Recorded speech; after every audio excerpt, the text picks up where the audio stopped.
तो इस वीडियो में इम्पोर्टेंट जीके जीएस क्वेश्चन देखने वाले हैं। यह वीडियो सभी कम्पिटिटिव एग्जाम्स के लिए महत्वपूर्ण रहने वाला है, तो आप लोग लास्ट तक ज़रूर बनी रहिएगा।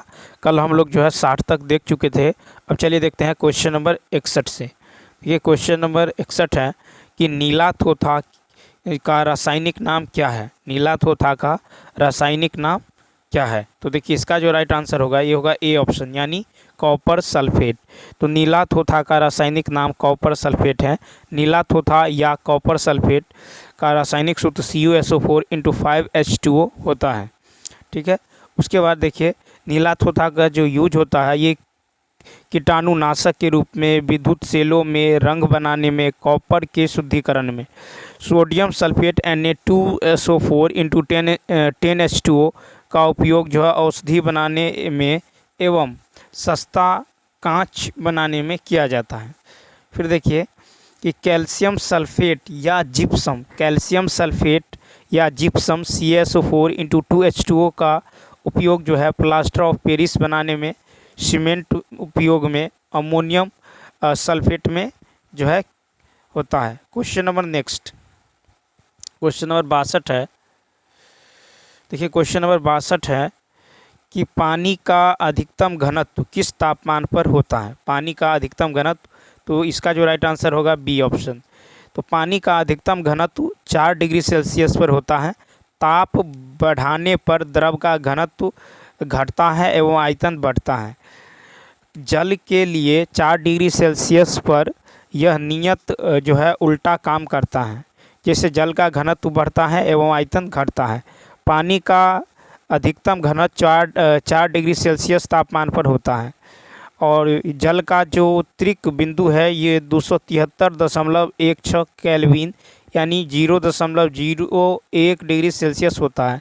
जल का घनत्व 100 kg पर मीटर क्यूब यानी 1 ग्राम पर सीसी होता है। अब देखिए कि जल के आयतन एवं तापमान के बीच जो है रिलेशन भी होता है। अब देखिए क्वेश्चन नंबर 63 कहता नाभिक की द्रव्यमान संख्या है।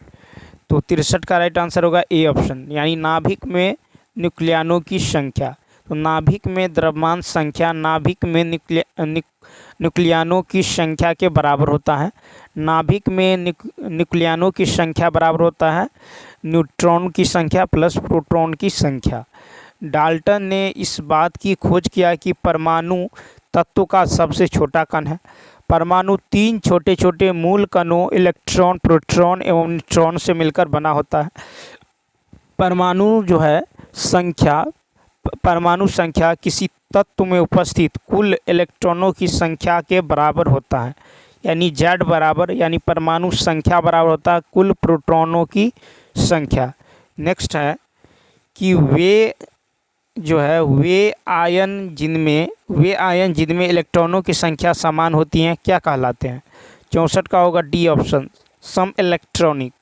वे आयन जिनमें इलेक्ट्रॉनों की संख्या समान होती है सम इलेक्ट्रॉनिक कहलाते हैं। समस्थानिक, समान परमाणु क्रमांक परंतु भिन्न परमाणु द्रव्यमानों के परमाणुओं को आइसोटोप्स कहते हैं।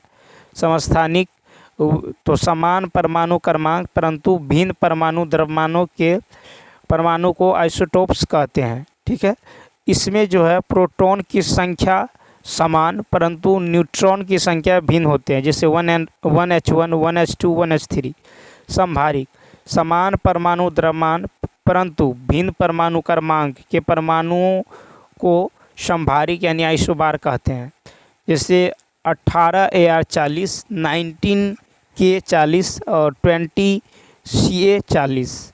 तो देखिए सम न्यूट्रॉनिक, वैसे परमाणु जिनमें न्यूट्रॉनों की संख्या समान होती है सम न्यूट्रॉनिक आइसोटोप्स कहलाते हैं, जैसे 1H3, 2He4। क्वेश्चन नंबर 65 है कि वायु में किस गैस की मात्रा सर्वाधिक है। 65 का होगा, देखिए 65 का जो राइट आंसर होगा ये होगा डी ऑप्शन। तो वायुमंडल में नाइट्रोजन गैस सर्वाधिक है जो लगभग 78% है, ऑक्सीजन 21%, कार्बन डाइऑक्साइड 0.03% एवं शेष अन्य गैस 0.7%। 20वीं शताब्दी में औसतन वैश्विक तापमान में वृद्धि 0.6 डिग्री सेल्सियस रहा है। जब वर्षा जल का पीएच मान 5.6 से कम हो जाता है तो उसे अम्ल वर्षा कहते हैं। वर्षा जल की अम्लता का जो कारण है ये SO2 एवं NO2 है। नेक्स्ट है कि निम्नलिखित में कौन कठोरतम धातु है, तो 66 का सी ऑप्शन यानी प्लेटिनम। तो देखिए कि जो सबसे कठोर धातु ये प्लेटिनम है। विश्व में सबसे कठोर पदार्थ हीरा है, विश्व में सबसे कठोर पदार्थ हीरा है। सोना धातु की जो आघात वर्ध्यता है ये सबसे अधिक होती है।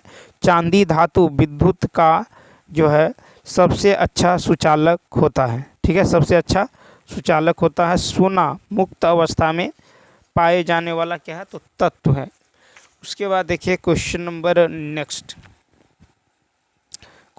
नेक्स्ट है कि प्रतिवर्ती क्रियाओं का नियंत्रण जो है केंद्र कहाँ है, तो 67 का होगा सी ऑप्शन यानी कशेरुक रज्जु में।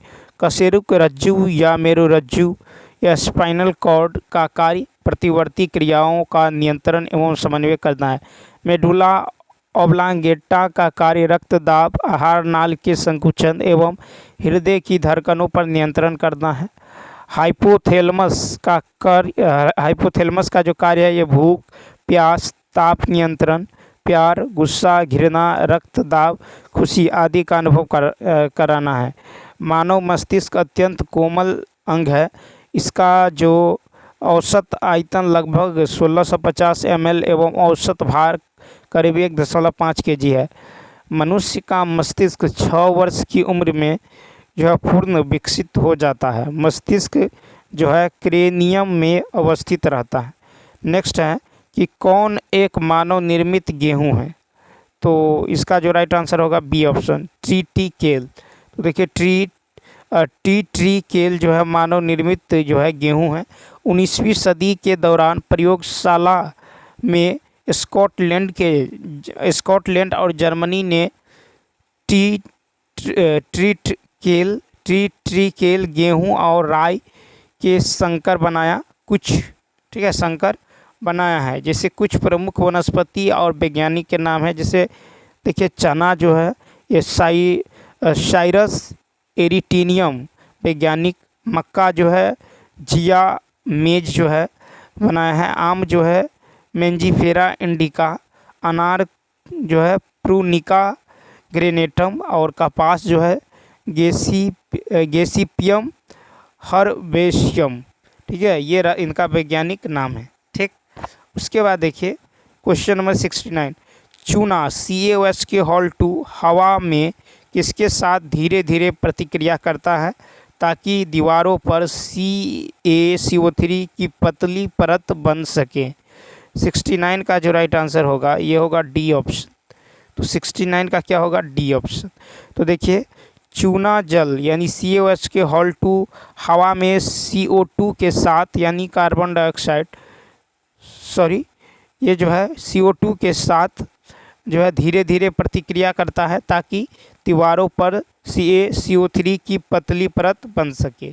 ठीक है, CaOH प्लस CO2 ये बनाता है CaCO3 plus H2O। Calcium carbonate magnesium carbonate के साथ यह डोलोमाइट के रूप में जो है भी पाया जाता है।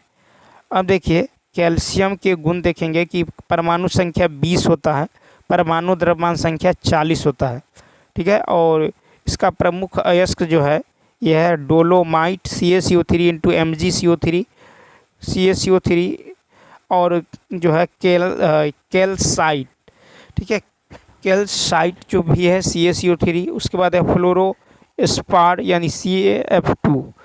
ठीक है, उसके बाद देखिए क्वेश्चन नंबर 70 है कि फूल गोभी का खाने योग्य भाग कौन सा होता है, तो इसका होगा डी ऑप्शन। फूल गोभी का खाने योग्य भाग पुष्प क्रम होता है। गेहूं मक्का का खाने योग्य भाग भ्रूण पोष होता है। उसके बाद देखिए आम का खाने योग्य भाग मध्य फल भीति होता है। सेब और नाशपाती का खाने योग्य भाग पुष्पासन होता है। केला का मध्य एवं अंतः भीति होता है। मूंगफली का जो है बीज तंत्र और भ्रूण होता है। नेक्स्ट फिर है कि पोलियो ड्रॉप के खोजकर्ता कौन थे? 71 का सी Albert Sabin. Polio polio drop के खोजकर्ता थे अल्बर्ट साबिन। पोलियो टीका की खोज जो है जॉन ई साल्क ने किया था।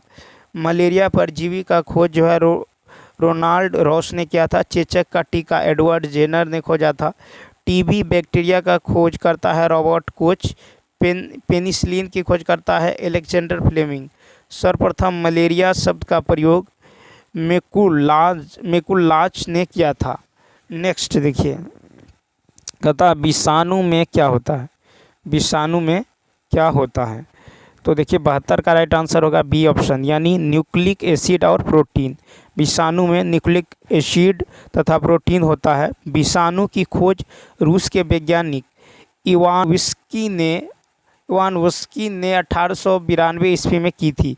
विषाणु की प्रकृति सजीव एवं निर्जीव दोनों प्रकार की होती हैं, इसलिए विषाणु को सजीवों एवं निर्जीवों के बीच की कड़ी कहा जाता है। विषाणु कोशा रूप में नहीं रहता, जिसके कारण इनकी क्रिस्टल बनाकर बोतल में रखा जाता है। नेक्स्ट है कि टिबिया नामक हड्डी किसमें पाई जाती है? बी ऑप्शन पैर। टिबिया तथा फिबुला नामक हड्डी पैर में पाई जाती हैं। मानव शरीर की सबसे छोटी हड्डी स्टेपीज नामक हड्डी होती है, जो कान की हड्डी है। कान में कुल 3 से 3 हड्डियां पाई जाती हैं, इनकस, मेलियस और स्टेपीज। मानव शरीर की सबसे बड़ी हड्डी जांघ की हड्डी फीमर है। मानव कंकाल तंत्र में कुल 206 हड्डियां होती हैं। मानव हाथ की हड्डियां हैं ह्यूमस, रेडियस, लाना और कार्पल्स और है मेटाकार्पल्स तथा फेलेंजस। कहता मानव के पैर की हड्डी है फीमर, टिबिया, फिबुला, उसके बाद है पटेला और टॉर्सलस, मेटाटॉर्स तथा फेलेंज। नेक्स्ट कहता खाली स्थान के लिए रासायनिक सूत्र H2SO4 है। तो 74 का यदि देखें तो 74 का जो राइट आंसर होने वाला ये होगा डी ऑप्शन, यानी oil of vitriol. Oil of vitriol के लिए रासायनिक सूत्र H2SO4 है। फिर देखिए सल्फ्यूरिक अम्ल H2SO4 को रसायनों का सम्राट कहा जाता है। औद्योगिक पैमाने पर सल्फ्यूरिक अम्ल बनाने की 2 विधियां हैं, एक तो संपर्क विधि और लेड कक्ष विधि। ठीक है, अब चलिए कि सल्फ्यूरिक अम्ल एक जो है प्रबल निर्जलीय कारक है। सल्फ्यूरिक अम्ल का उपयोग स्टोरेज, बैटरी, पेट्रोलियम के शुद्धिकरण आदि में होता है। अब देखिए कि शुद्ध सल्फ्यूरिक अम्ल का विद्युत अपघटन किया जाए तो एनोड पर मार्शल एसिड प्राप्त होता है। 75 है कि आलू किस कुल से संबंधित है? A option Solanaceae. आलू, बैगन, मक्का, धतूरा, बेला, कोना, टमाटर आदि सोलेनेसी कुल से संबंधित है। सूर्यमुखी, मृंगराज, गेंदा, कुसुम आदि जो है कंपोजिटिव कुल से हैं। तरबूज, खरबूज, लौकी, जीरा, ककड़ी, पटल, करेला आदि ये जो है कुकुर पीटेसी कुल के अंतर्गत आते हैं। नेक्स्ट क्वेश्चन देखिए यहाँ से जो है मैथ का क्वेश्चन है, तो चलिए देख लेते हैं। 76 में है कि किसी समबाहुभुज का प्रत्येक आंतरिक कोण उसके बाह्य कोण के 8 गुने से 18 अधिक है, तो उस बहुभुज की कुल भुजाएं कितनी हैं? तो बाह्य कोण से अब देखिए, तो मान लेते हैं कि बहुभुज के भुजाओं की संख्या n है। ठीक है, तो प्रत्येक अंतःकोण का माप क्या होता है? तो n-2 गुने 180/n। ठीक है, और ये जो है दे दिया गया है कि उसके बाह्य कोण के 8 गुने से 18 अधिक है। ठीक है, उसके बाह्य कोण के 8 गुने से 18 जो है अधिक, 8 गुने से 18 अधिक है। तो देखिए, तो बाह्य कोण समबाहुभुज है। देखिए समबाहुभुज है तो ये हो जाएगा 4/9 इंटू 90 इंटू 8 प्लस 18। ठीक है। 90 इंटू 8 प्लस 18, यानी यहाँ से n का मान क्या निकलेगा, तो यहाँ से सॉल्व करेंगे तो n का मान निकल जाएगा आपको कितना, 20। कितना निकलेगा, 20। तो इसका जो है राइट आंसर क्या होगा, सी ऑप्शन। ठीक है, क्या होगा, सी ऑप्शन। अब चलिए देखते हैं नेक्स्ट क्वेश्चन। देखिए नेक्स्ट है कि किसी त्रिभुज के अंतःवृत्त की त्रिज्या 2 सेंटीमीटर है। यदि उस त्रिभुज का क्षेत्रफल 30 सेंटीमीटर स्क्वायर हो तो उसका परिमाप जो है कितना होगा। ठीक है, परिमाप जो है कितना होगा। तो अब देखिए यहाँ पे ये जो है, तो आपको आर जो है, आर बराबर क्या होता है, ए बाई एस। ठीक है, आर बराबर होता है ए बाई एस हो जाता है, यानी एरिया बाई जो है। अब कि देखिए त्रिभुज के अंतःवृत्त की त्रिज्या दे दिया गया है, अंतःवृत्त की त्रिज्या कितना है, तो 2 सेंटीमीटर है। और यदि उस त्रिभुज का क्षेत्रफल भी दे दिया गया है 30, क्षेत्रफल क्या दे दिया गया है, 30 सेंटीमीटर स्क्वायर दे दिया गया है, 30 सेंटीमीटर स्क्वायर। तो कहता है उसका परिमाप निकालने के लिए, तो क्षेत्रफल बराबर क्या होता है, तो वृत्त का क्षेत्रफल होता है पाई आर स्क्वायर। ठीक, तो पाई आर स्क्वायर ये हो जो है कितना दिया है, 30 सेंटीमीटर स्क्वायर। ठीक है, 30 सेंटीमीटर स्क्वायर दे दिया गया है। यहाँ पे जो है पाई का मान जो है 22/7 रखेंगे। ठीक है, या नहीं तो आप यहाँ से देखिए ऐसे निकाल लेते हैं कि आर बराबर होता है ए बाई एस। ठीक है, एरिया बाई जो है ए बाई एस, यानी ए बाई एस यानी पेरीमीटर। तो यानी आर बराबर, आर का मान है 2, तो एरिया है कितना, 30 बट्टा में एस। ठीक है, यानी ये एस जो है अर्ध परिमाप, तो ये कितना होगा, कट के 15, तो एस बराबर क्या होगा, 15। तो एस यहाँ पे क्या निकला है, अर्ध परिमाप।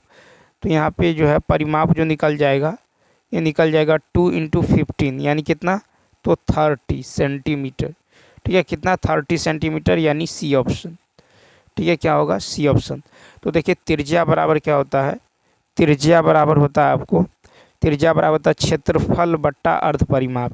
ठीक है, क्षेत्रफल बट्टा अर्ध परिमाप। तो त्रिज्या दे दिया गया है 2, क्षेत्रफल दे दिया गया है 30, और ये निकाला है एस है अर्ध परिमाप, ये कट के कितना होगा, 15, यानी अर्ध परिमाप बराबर होगा 15।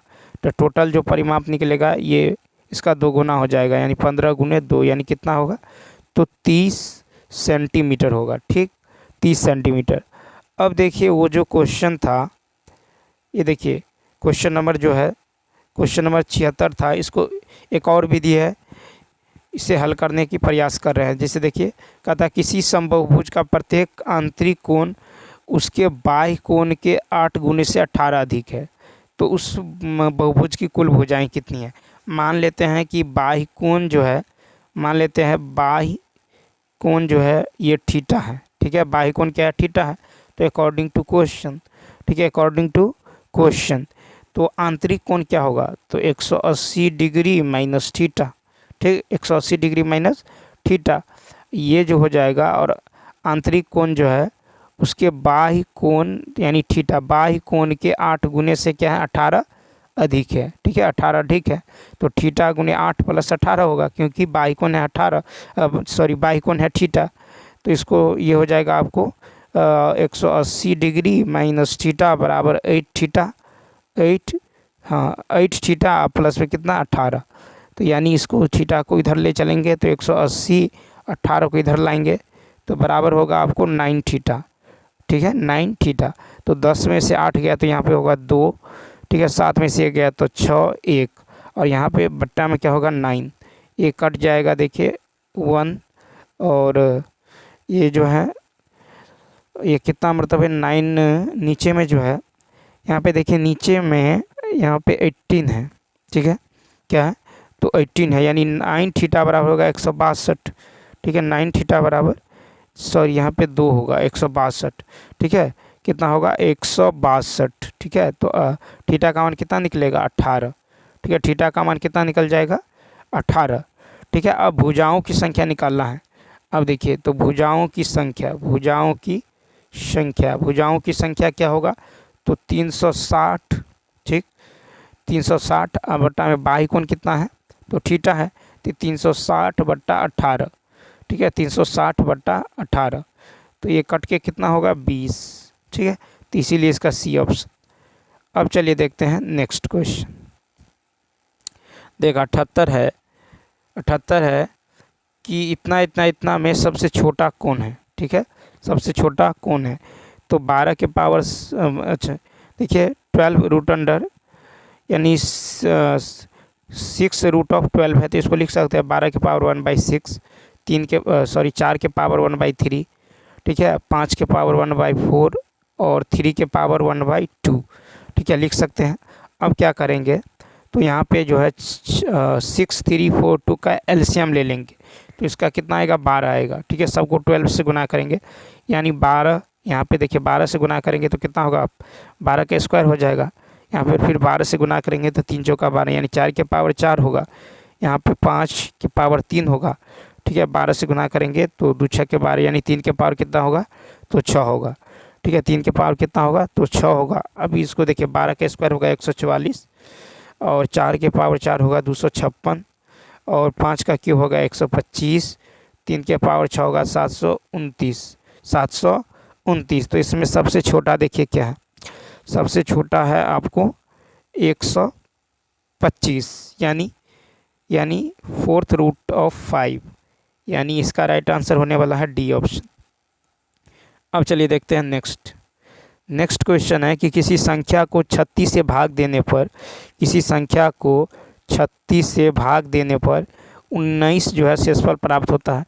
तदनुसार उसी संख्या को जो है 12 से भाग देने पर शेषफल कितना प्राप्त होगा। ठीक है, तो देखिए तो 12 से भाग देने पर तो देखेंगे कि से ये जो 36 है इसमें भाग लगता है कि नहीं, तो 12 तिया 36 लग जाता है, 12 से 36 में जो है डिवाइड हो जाता है। ठीक है, डिवाइड हो जाता है। इस स्थिति में क्या करेंगे, ये जो शेषफल निकला है दिया हुआ है 19, उसी में हम क्या करेंगे 12 से भाग दे देंगे। ठीक है, तो भाग देने के बाद एक मरतबे तो कितना शेष बचा 7, तो इसका राइट आंसर होगा ए ऑप्शन 7। नेक्स्ट क्वेश्चन है कि रानी का भार मीना के भार का 25% है। ठीक है, देखिए यहाँ पे दे दिया गया है कि रानी का भार मीना के भार का 25% है, तारा का भार 40% है और तारा का भार का 40% है और तारा का भार का क्या है 40%। तो मीना का भार उसके बाद देखिए रानी का भार उसके बाद जो है क्या है, तो तारा का भार। तो यदि मीना का भार आप 100 मान लेते हैं तो रानी का भार मीना के भार से 25%, तो यानी ये 25 होगा। ठीक, उसके बाद देखिए और तारा का भार का 40% और तारा का भार का 40% है, तो रानी का भार मीना के भार का 25% और तारा का भार का 40% और तारा का भार का क्या है, तो 40% है तारा का भार का। तो देखिए यहाँ पे जो हो जाएगा तारा का भार क्या होगा, तो तारा का जो भार हो जाएगा ये होगा 25 गुने 100/40। ठीक है, 25 गुने 100/40। ठीक है, 100/40। यहाँ पे जो है तारा का भार का 40% किसका भार है, तो मीना का भार है। ठीक है, ये जो है रानी का भार है। ठीक है, रानी का भार यहाँ पे दे दिया गया है कि रानी का भार मीना का इतना है और रानी का भार तारा का भार का 40% है।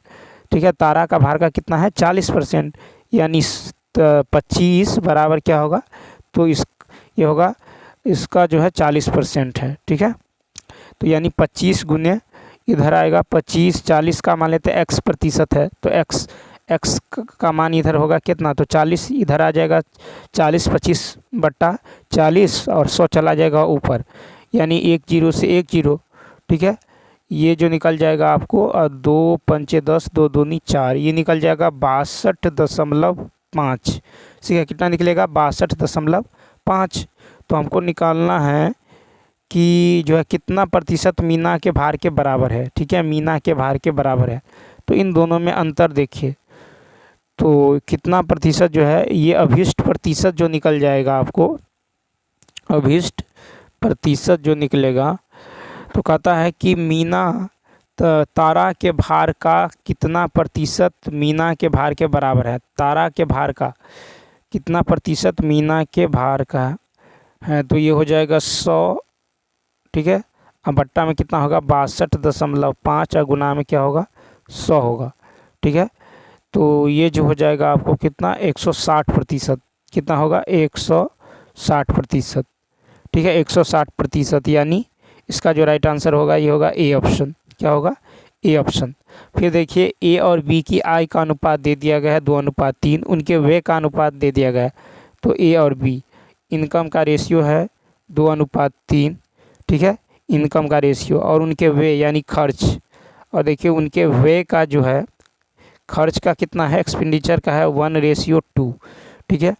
अब देखिए उन्हें प्रत्येक की बचत है इतना, इन दोनों में अंतर देखिए 3 में से 2 गया 1, 2 में से 1 गया 1, यानी एक का जो वैल्यू है ये है कितना 24,000, एक का वैल्यू है 24,000। तो कहता है एक की आय ज्ञात करिए, और एक का इनकम कितना है 2, तो 2 यूनिट का मान कितना होगा 48,000, कितना होगा 48,000, यानी डी ऑप्शन। तो 81 का क्या होगा डी ऑप्शन, ठीक। उसके बाद देखिए 82 है कि 25 लीटर के एक मिश्रण में अम्ल और पानी का अनुपात 4:1 है, ठीक। तब मिश्रण में 3 लीटर अतिरिक्त पानी मिला दिया जाता है।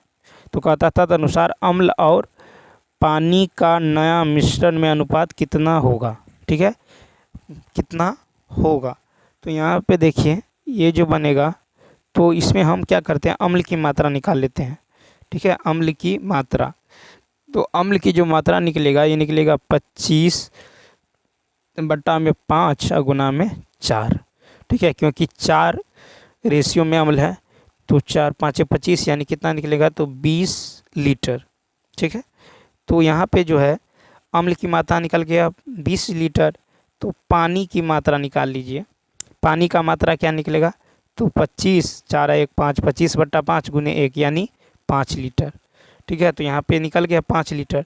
तो अभिष्ट जो रेशियो होगा, ठीक है, अकॉर्डिंग टू क्वेश्चन ये अभिष्ट रेशियो होगा 20, अम्ल पहले लेंगे उसके बाद पानी, तो अम्ल है 20 रेशियो, और देखिए पानी है 5, फिर इसमें 3 मिलाते हैं, तो 5 + 3 यानी 20:8, 4 5 20, 4 दूनी 8, 5:2, 5:2 52, यानी ए ऑप्शन, ठीक है, 5:2 यानी इसका ए ऑप्शन, ठीक। फिर देखिए नेक्स्ट क्वेश्चन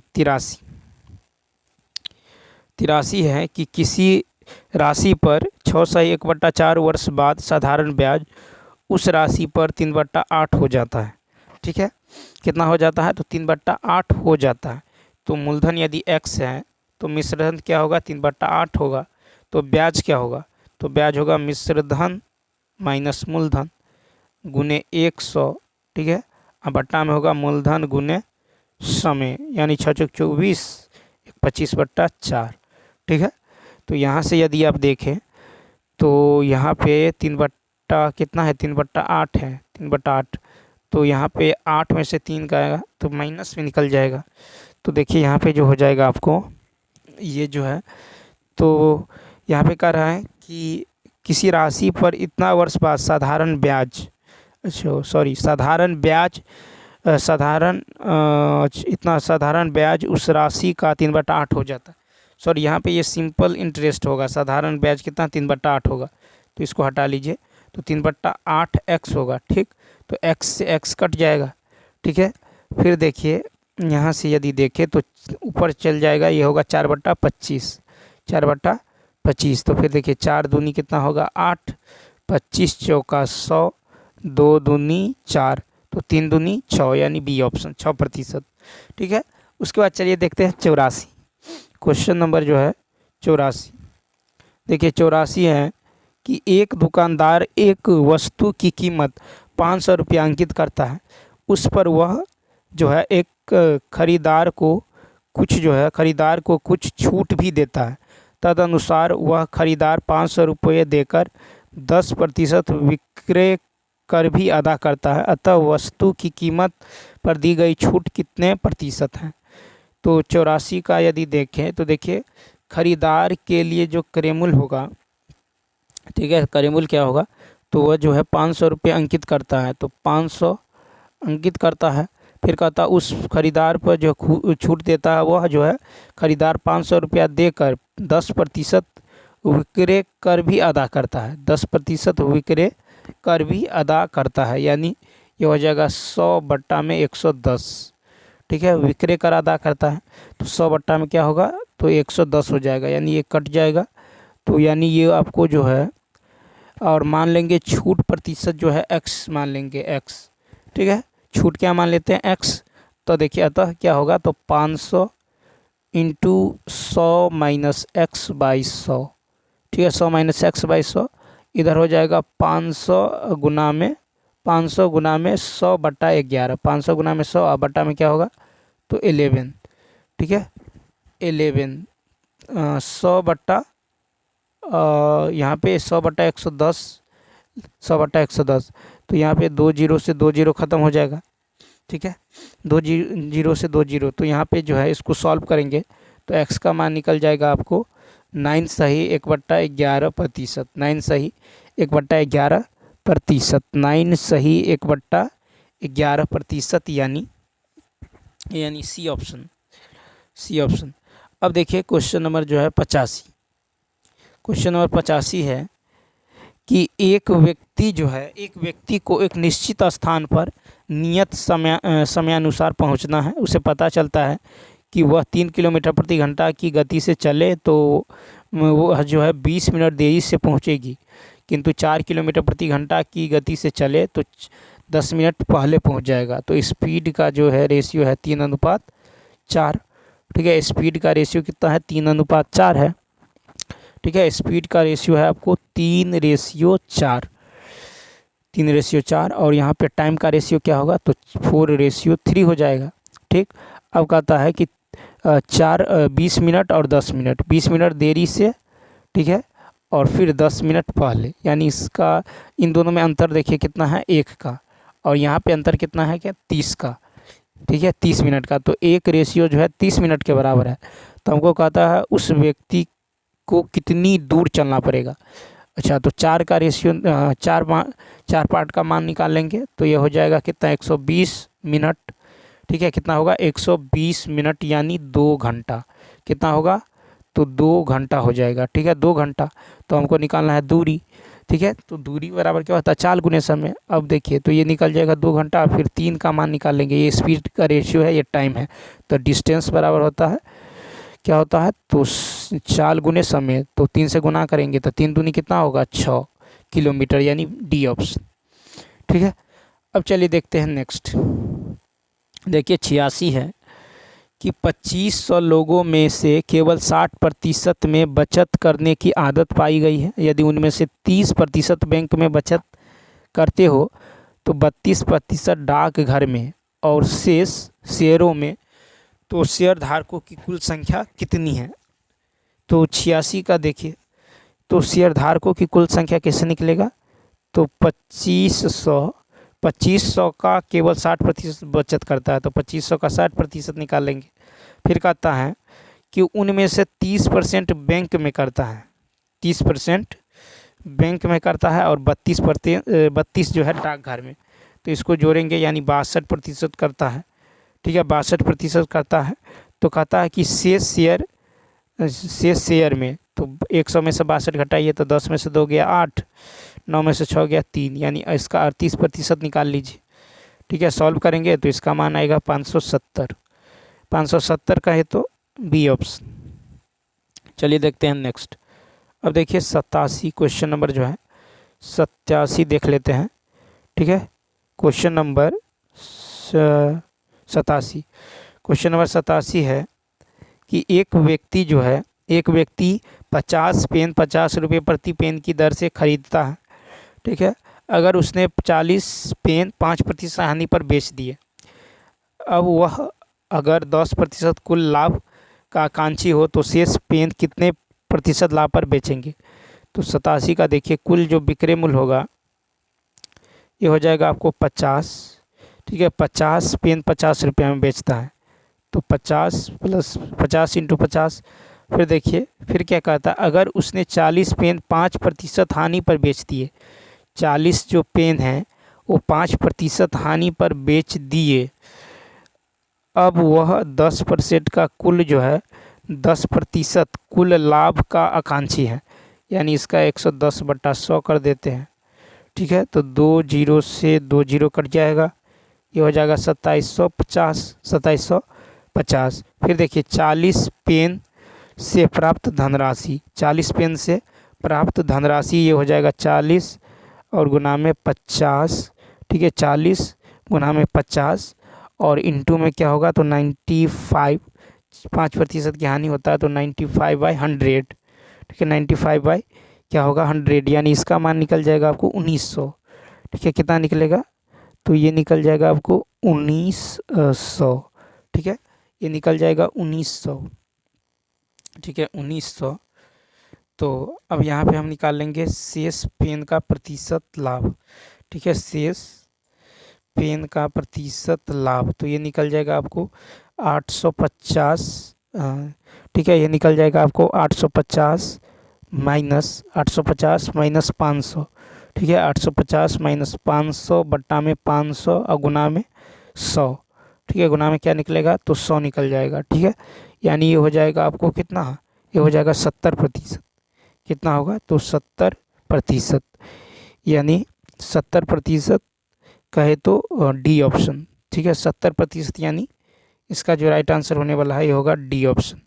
ठीक है, अब देखिए क्वेश्चन नंबर 88 है। एक विक्रेता को 60 वस्तु बेचकर 15 वस्तु के विक्रय मूल्य के बराबर लाभ होता है। ठीक है, तो यहाँ पे गौर करिए कि तो कहता है क्या, तो उस विक्रेता के लाभ प्रतिशत ज्ञात करें। तो लाभ प्रतिशत बराबर क्या होता है, लाभ गुने 100।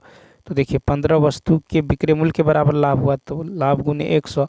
अब बट्टा में क्या होता है, तो बट्टा में होगा क्रय मूल्य। तो क्रय मूल्य जो होगा ये यहाँ पे 60 वस्तु बेचकर यानी विक्रय मूल्य, यहाँ पे लाभ तो होगा विक्रय मूल्य घटे 15 यानी लाभ।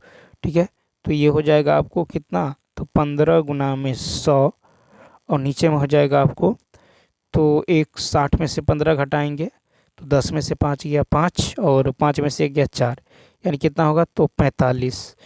तो इसको सॉल्व करेंगे तो 15 या 45 यानी 100 बट्टा में 3%, यानी 33 सही 1/3%। ठीक है, यानी 88 का होगा बी ऑप्शन। अब देखिए 89 कहता है यदि गुलजार की वर्तमान आयु में से 6 घटाकर शेष को 18 से भाग दें तो अनूप की आयु प्राप्त होती है। ठीक है, महेश की आयु 5 वर्ष है तथा अनूप महेश से 2 वर्ष छोटा है, तो गुलजार की वर्तमान आयु क्या है। ठीक है, गुलजार की वर्तमान आयु जो है क्या है, तो यहाँ पे यदि आप गौर करें तो यहाँ पे मान लेते हैं महेश की आयु। ठीक है, महेश की आयु यदि आप मान लें, महेश की आयु मान लेते हैं x। ठीक है, तो अनूप महेश से 2 वर्ष छोटा है, अर्थात अनूप की आयु कितना होगा, यदि आप यहाँ पे महेश की आयु जो है मान लेते हैं, देखिए महेश की आयु 5 है तो 5। ठीक है, महेश की आयु 5 और अनूप महेश से 2 वर्ष छोटा है, तो अनूप की आयु क्या होगा, तो अनूप का आयु होगा 3। तो अकॉर्डिंग टू क्वेश्चन, ठीक है, अकॉर्डिंग टू क्वेश्चन कहता माना गुलजार की आयु, गुलजार का मान लेते हैं x, गुलजार का मान लीजिए x। ठीक है, गुलजार का यदि x है तो यहाँ पे देखिए क्या होगा x माइनस 6। ठीक है, क्या होगा तो x माइनस 6। कहता गुलजार की आयु से 6 घटा कर उसको 18 से भाग दे तो ये जो कितना के बराबर होगा 3 के बराबर होगा, तो x का मान कितना निकलेगा 60, यानी 89 का सी ऑप्शन। अब देखिए 90 है कि x² + y² और +1/x² + 1/y² का मान 4 है, तो कहता है x² + y² का मान जो है क्या होगा। तो इस स्थिति में देखिए क्या करेंगे, तो इसको सॉल्व करने के लिए जो है यहाँ पे हम x और y का मान ले लेते हैं। मान लेते हैं x का मान 1, y का मान -1। ठीक है, तो यहाँ पे आप रखेंगे तो x² तो 1 प्लस -1 का स्क्वायर 1। ठीक है, और प्लस में ये होगा 1 प्लस में 1 यानी ये 4 हो रहा है। ठीक है, तो x² + y² का मान तो 1² प्लस -1 का होल स्क्वायर कितना होगा 2, ए ऑप्शन। क्या होगा, तो ए ऑप्शन। तो चलिए दोस्तों, इस वीडियो में इतना ही। यदि यह वीडियो अच्छा लगा हो तो लाइक शेयर और सब्सक्राइब करना ना भूलें। तो चलिए मिलते हैं नेक्स्ट वीडियो में। इस वीडियो में इतना ही। Thanks for watching.